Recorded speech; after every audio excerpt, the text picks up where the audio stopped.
ونعوذ بالله من شرور أنفسنا ومن سيئات أعمالنا من يهده الله فلا مضل له ومن يضلله فلا هادي له ونشهد أن لا إله إلا الله وحده لا شريك له ونشهد أن سيدنا ونبينا وحبيبنا ومولانا محمدا عبده ورسوله الذي أرسله بالحق بشيرا ونذيرا وداعيا إلى الله بإذنه وسراجا منيرا فقد قال الله تبارك وتعالى في كلامه المجيد وفرقانه الحميد شباب جوان ছেড়ে পড়না আউযু বিল্লাহি মিনাশ শাইতানির রাজীম বিসমিল্লাহির রাহমানির রাহিম ইয়া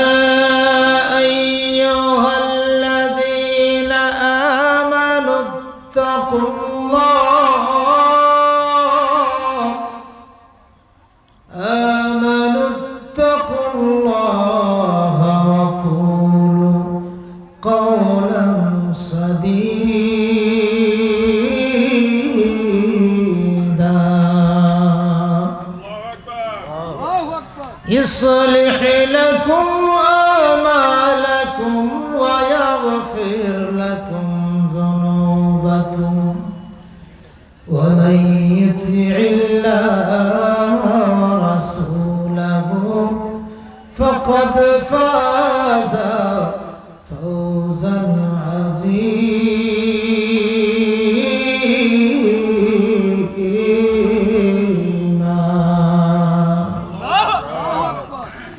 إنا عرضنا الأمانة على السماوات والأرض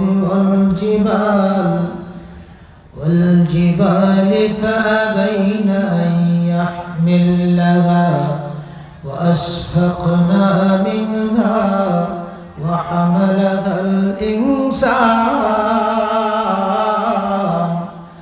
إنه جهولا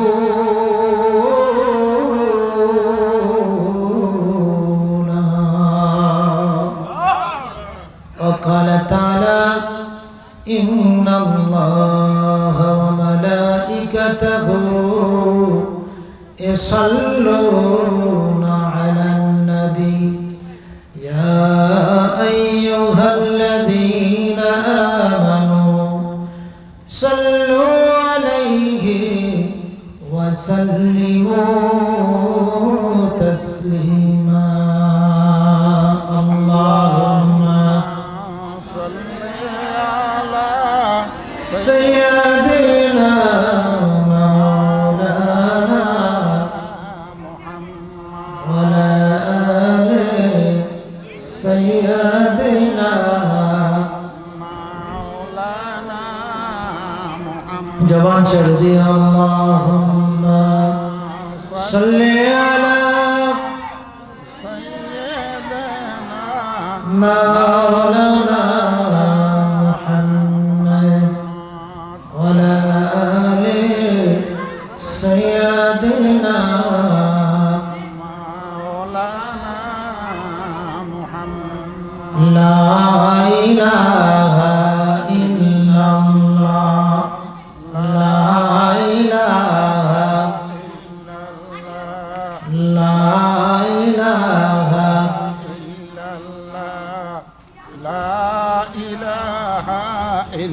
তোমার নামকে হৃদয়ে গেঁথেছি, আর কিছু চাই না, আর কিছু আমি চাই না। তোমার নামকে হৃদয়ে গেঁথেছি, আর কিছু চাই না, আর কিছু আমি পাই না।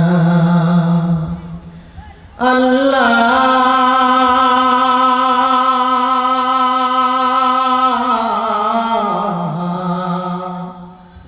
আল্লাহ তুমি আমার জল্পনা,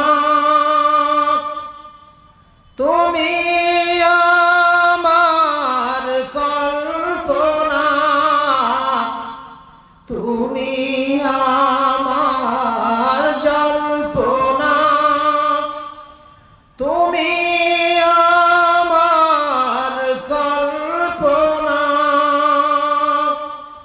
তুমি ছাড়া কোথাও গো আর কিছু পাই না, আর কিছু আমি পাই না। তোমার নামকে হৃদয়ে গেঁথেছি, আর কিছু চাই না, আর কিছু আমি পাই না। লা ইলাহা ইল্লাল্লাহ, লা ইলাহা ইল্লাল্লাহ, লা ইলাহা ইল্লাল্লাহ, লা ইলাহা ইল্লাল্লাহ, সুবহানাল্লাহ ওয়ালহামদুলিল্লাহ, লা ইলাহা ইল্লাল্লাহ, লা ইলাহা ইল্লাল্লাহ, লা ইলাহা ইল্লাল্লাহ মুহাম্মাদুর রাসূলুল্লাহ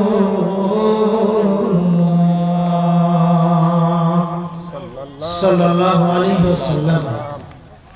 মুআজ্জাজ মুকাররম জনাব সদর কালেশ্বরগাঁও দারুল কোরআন একাডেমি এর উদ্যোগে তাফসীরুল কোরআন মাহফিল। এই মাহফিলের সর্বজন শ্রদ্ধা আস্থাভাজন মুআজ্জাজ মুকাররম আমার প্রাণপ্রিয় শ্রদ্ধাভাজন ব্যক্তি, এই এলাকার কৃতি সন্তান, গত 25 সনে আরাফার সাথী, একসঙ্গে এই সময় ছিলাম, দেশে ছিলাম না গত বছর। হযরত মাওলানা আলহাস আনম ওবায়দুল্লাহ, আল্লাহ তাআলা তার হায়াত তাইয়্যিবা দান করুন। আল্লাহ তাআলা তাকে হজের উপর কবুল করুন। যতদিন বেঁচে থাকবে ইমানের সাথে, সুস্থতার সাথে তাকে এবং তার পরিবারকে বেঁচে থাকবার তৌফিক দান করুন। দোয়া করছি আজকের মাহফিলের চিফ গেস্ট আমার অত্যন্ত মনের মানুষ, আপনাদের এলাকার কৃতি সন্তান জনাব তাজউদ্দিন তাজু, আল্লাহ তাকে হায়াত তাইয়্যিবা দান করুন, জনগণের খেদমত করবার যোগ্যতা দান করুন। এখন তো খেদমত করার একটা সুযোগ পাইছে নাকি? আমরা দোয়া করি আল্লাহ তাকে সুযোগ দান করুন। এটা বিরাট একটা চান্স। যেই ব্যক্তির চোখ আছে, চোখ দিয়ে যদি ভালো কিছু দেখে, যেই ব্যক্তির হাত আছে, হাত দিয়ে যদি কারো চোখের পানি মুছে দেয়, যে ব্যক্তির পা আছে, পা দিয়ে যদি কাউকে উপকার করার জন্য এক পা অগ্রসর হয়, আল্লাহ 10 পা তার দিকে রহমতের পা দিয়ে দিয়ে আসে। প্রত্যেকটি ব্যক্তির জন্য এটা হলো চান্স পাওয়া। কারো যদি পা নাই, ও যদি বলে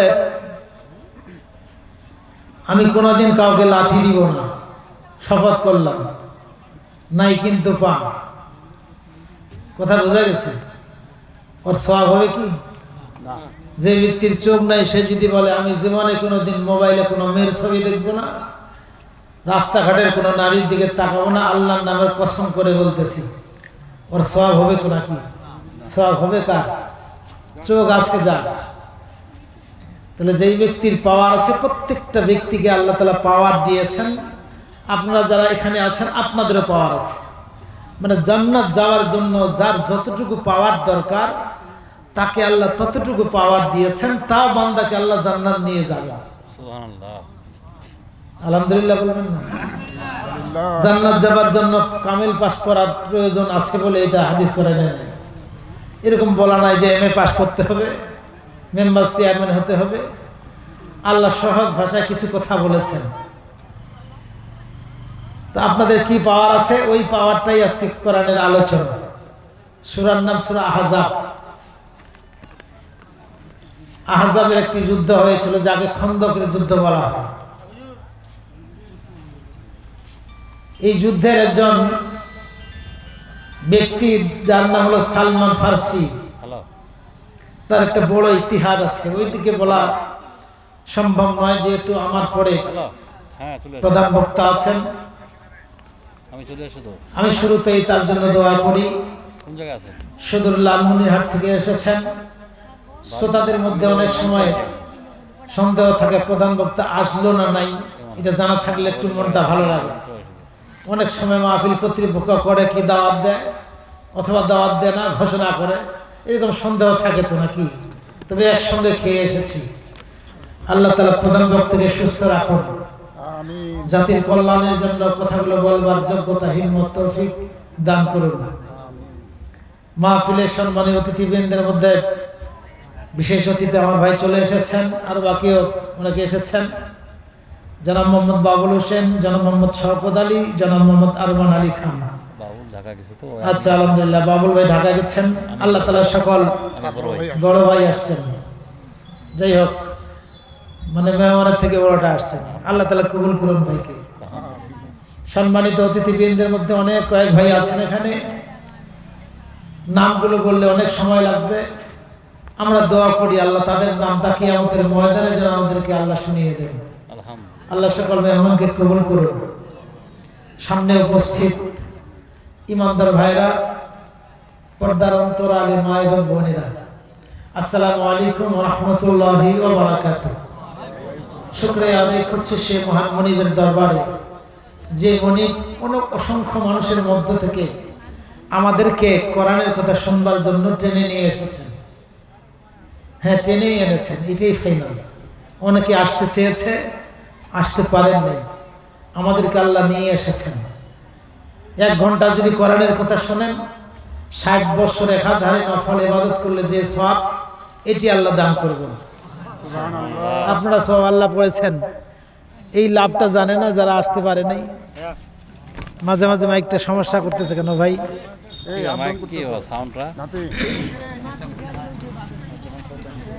আল্লাহ রাব্বুল আলামিন আমাদেরকে তার কোরআনের কথা শুনবার সুযোগ করে দিয়েছেন।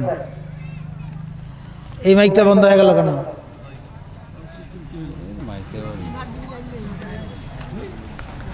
দরুদ ও সালাম করছি নবীজি মুহাম্মদ রাসূলুল্লাহ সাল্লাল্লাহু আলাইহি সাল্লামের প্রতি। আল্লাহুম্মা সাল্লি আলাইহি আল্লাহুম্মা বারিক আলাইহি। ওইদিকে কাজ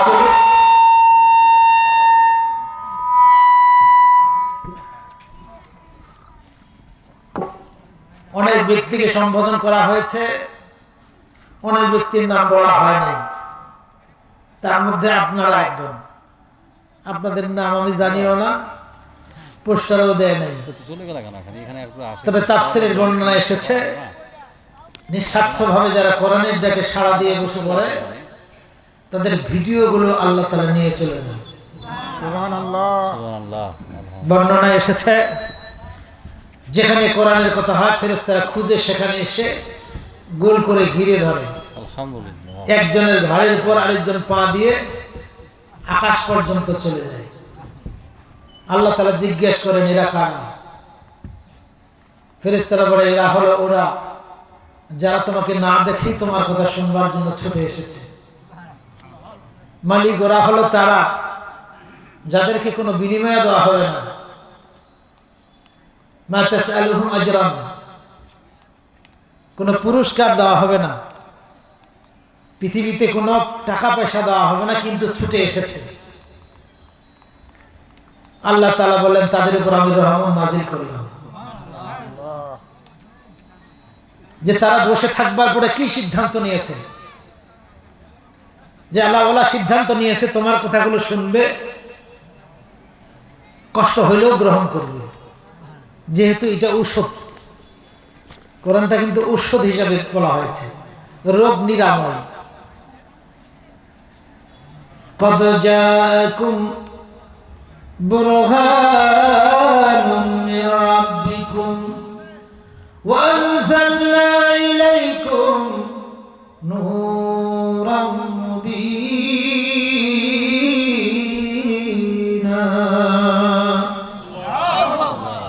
এটাকে আলো বলা হয়েছে। অন্ধকারে যখন আলো জ্বলে ওঠে তখন মন ফ্রি হয়ে যায়। রোগাক্রান্ত হওয়ার পরে যখন রোগগুলো চোখগুলো বন্ধ হয়ে যায়, ইনজেকশন দেওয়ার পরে যখন হুঁশ ফিরে আসে, চোখটা খুলে দেখে, তখন আলো দেখে ভালো লাগে। আল্লাহ রাব্বুল আলামিন বলছেন পৃথিবীর মানুষ হাঁটতেছে অথচ মানুষ বলতেছে আমি চোখ দিয়ে সরিষার ফুল দেখতেছি, অন্ধকার দেখতেছি। দেখে না অন্ধকার, চতুর্দিকে মামলা, ছেলে অসুস্থ, টাকা নাই, চাকরি নাই, কি চোখ থাকতে অন্ধ না? চোখ দিয়ে অন্ধ দেখতেছি। ইয়া আইয়ুহান নাস قد جاءتكم موعظة من ربكم وشفاء لما في الصدور।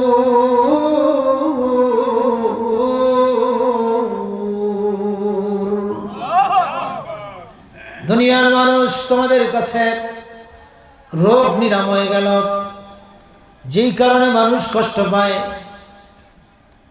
এখন কি কারণে কষ্ট পায়? ওষুধ বলতে আমরা বুঝি পেট খারাপ, মাথা খারাপ, চোখ খারাপ,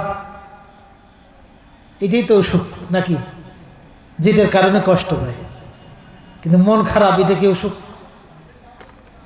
কথা বলেন ভাই।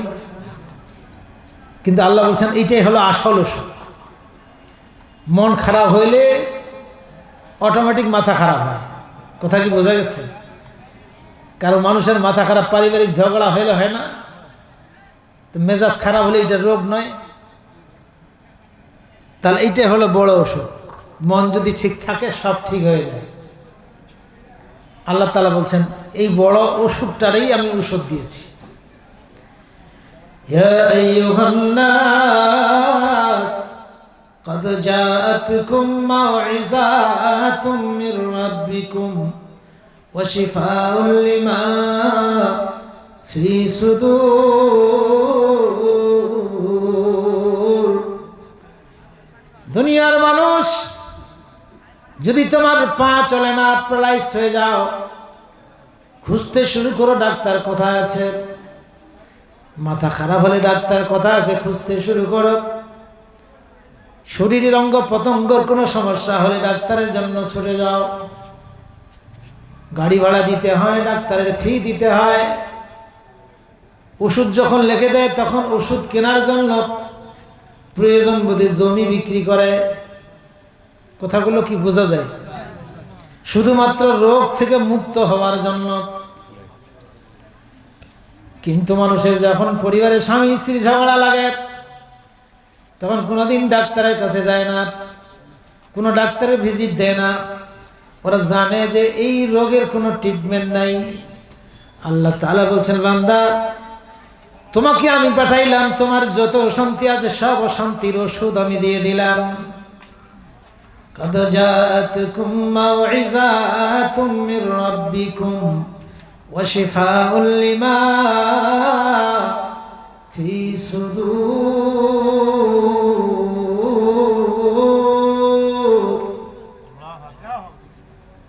ছয়টা আয়াত আল্লাহ তাআলা বলছেন, ছয়টা আয়াতের মধ্যে এই রোগ নিরাময় ওষুধের কথা বলেছেন। কাতিলুহুম ইউআযিবুহুম বিয়াদিকুম ইয়াখযিহিম ওয়ায়ানসুরুকুম ওয়ায়াশফি সুদুরা কওমিন মুমিনিন। ইয়া আইয়ুহান নাস ক্বাদ জাআতকুম মাউইযাতুম মির রাব্বিকুম ওয়া শিফাউল লিমা ফি সুদুর ওয়া ইযা মারিদতু ফাহুয়া ইয়াশফিন। এরকম ভাবে ছয়টা আয়াত আছে, যেটা হলো ওষুধ। দুনিয়ার বুকে এত যে মানে আমরা ওষুধের চেম্বার দেখতে পাচ্ছি, ওই ওষুধগুলো সারাদিন বিক্রি হয়, তারপরও দেখি ওষুধ রোগ শেষ হয় না, মানুষ যাইতে আছে। কিন্তু মন খারাপ হলে যে ওষুধটা, এই ওষুধ নেবার জন্য কেউ যায় না।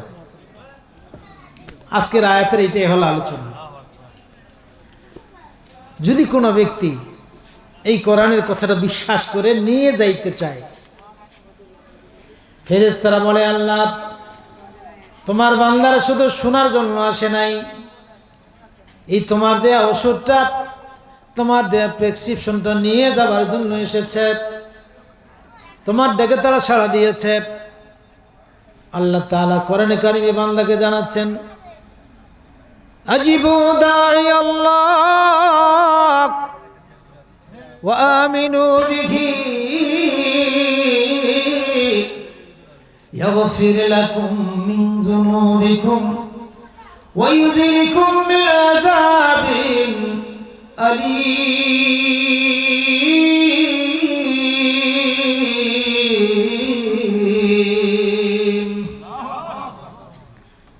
বান্দা, দুনিয়ার বুকে যদি ডাক্তার তোমাকে বলে এই ওষুধটা একটু তিতা হবে, আপনি বলবেন যে ভাইটা বাদ দেন, মিষ্টিটা দেন, বলবেন তো নাকি? ডাক্তার যদি বলে অপারেশন করতে হবে, কাটতে হবে, আপনি কাটবেন না? কাটবেন না। মানে ডাক্তার আপনাকে যত কষ্টেরই ট্রিটমেন্টটা দোক, আপনি সুস্থ হবার জন্য এইটি মাথা পেতে নেবেন, তার কারণ এর মধ্যে সুস্থতা আছে। এই ওষুধটাও একই অবস্থা, প্রত্যেকটা যে মিষ্টি হবে ভাই এমনটা নয়, কোনোটা আপনাকে কষ্ট দিবে, কিন্তু ওই রকম কষ্ট নয়। এই পৃথিবীতে যে অজ্ঞান করে ইঞ্জেকশন দিয়ে তাকে অজ্ঞান করে একেবারে কাটাছেঁড়া করে, এত বড় কষ্ট নয়। শুধুমাত্র আপনাকে মেনে নেবার মানসিকতা নিয়ে কথাগুলো শুনতে হবে। হয়তো এই কথাটা আপনার ব্যবসার বিরুদ্ধে যেতে পারে। সুদ খাওয়া অনেক মানুষ আছে না, টাকা বসায় দেয়, এখনো আছে, কৌশলে গোপনে। আগে প্রকাশ্য ছিল,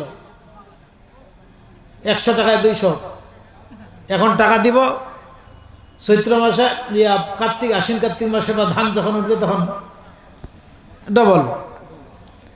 এটার নাম সুদ। ধান দিয়ে যদি ধান বেশি নেন সুদ, টাকা দিয়ে যদি টাকা বেশি নেন সুদ। 1 টাকা বেশি নিল। কয়েকদিন আগে আমাকে দাওয়াত দিয়ে নিয়ে গেছে দোয়া করার জন্য।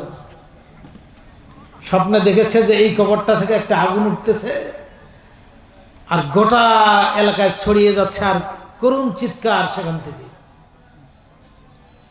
তারপর স্বপ্নের মধ্যে ওকে একজন বলতেছে, তুমি কি জানো এর এই অবস্থা কেন? বলতেছে এ সুদ খাইতো, ওর জন্য আমাদের অস্থির ঢুকেছে। তো এই সুদ মানুষ খায় না? এরকম লোকও আছে। ওকে যদি সুদের বিরুদ্ধে বলি যে এটা হারাম, এটার করুণ শাস্তি দুনিয়াতে শুরু হয়। এই ব্যাপারে অসংখ্য আলোচনা আছে, যেহেতু আলোচনার বিষয় এটা নয়, প্রসঙ্গ যেহেতু আসলো বললাম। যদি সুদের বিরুদ্ধে আমি বলি, ও বলবে ও আজ তো আরো অনেক আছে, ওইগুলা করেন। যে মদ খায়, যে পরকিয়া করে, যে ঘুষ খায়, এইগুলোর কথা যদি বলি তাকে একটু কষ্ট লাগবে। কিন্তু আল্লাহ তাআলা বলেছেন কষ্ট লাগুক, আমার বান্দা তো। আমার বান্দাকে যখন ডাক্তার বলে যে এই ইঞ্জেকশনটা করেন, ইঞ্জেকশনটা কিন্তু একটু ব্যথা আছে, আমার বান্দা তো ডাক্তারের কথা শুনে। শুনেন না ভাই? না ডাক্তারকে ফাড়াম কোচড় মারবেন? এটা কি ওষুধ দেওয়া শিখেছেন জানেন না? আমি এসপি সাহেব। কিন্তু না, মেনে নেবে, ডাক্তার দিয়েছে, সুস্থ হবার জন্য কষ্টের ওষুধটা আপনাকে নিতে হবে। আল্লাহ তাআলা বলে, বান্দা দুনিয়ার বুকে আমার আরেকজন ডাক্তার বান্দার কথা তুমি মেনে নিয়েছো, অনেকবার মেনে নিয়েছো। আমার কোরআনের ওষুধ প্রেসক্রিপশন দেওয়ার পরে যদি তোমার কষ্ট হয়, তাহলে তারপরেও যদি মেনে নেবার মানসিকতা নিয়ে, সিদ্ধান্ত নিয়ে তুমি বাড়ি ফিরে আসে, এই অনুযায়ী চলবে, সিদ্ধান্ত নাও। আল্লাহ তাআলা বলছেন। কে বলছেন? আরেকবার বলেন, কে বলছেন? আল্লাহ বলছেন। দুনিয়ার কোনো এসপিডিসি মিনিস্টার আর কেউ নেই, সরাসরি আল্লাহ বলছেন। আজিবু দাঈ আল্লাহ ওয়া আমিনু বিহি ইয়াগফির লাকুম মিন যুনুবিকুম ওয়া ইউজিরকুম মিন আযাবিন আলীম। বান্দা, তোমার জীবনের গুনাহগুলো আমি মাফ করে দেব। জীবনের গুনাহ মাফ যে সহজ কথা নয় তো, এই পাওনাটা তো ছোট্ট পাওনা নয় ভাই। ইয়াগফির লাকুম মিন যুনুবিকুম ওয়া ইউজিরকুম মিন আযাবিন আলীম।